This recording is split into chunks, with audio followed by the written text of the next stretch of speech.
Just on Gaza, another journalist, a colleague of us, has been killed yesterday.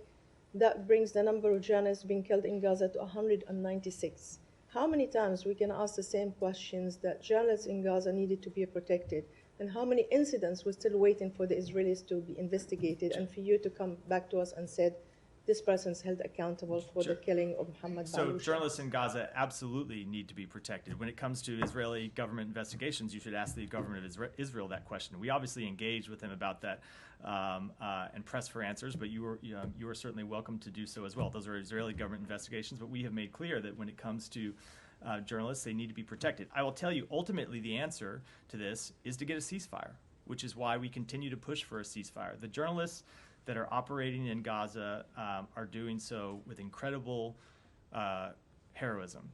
All of us in this room, including in many cases the United States government, know what we know about actions on the ground because there are journalists there that are reporting on it. The U.S. doesn't have any personnel on the ground to verify reports, so we rely on journalists to bring that information forward, and we rely on the work that they do.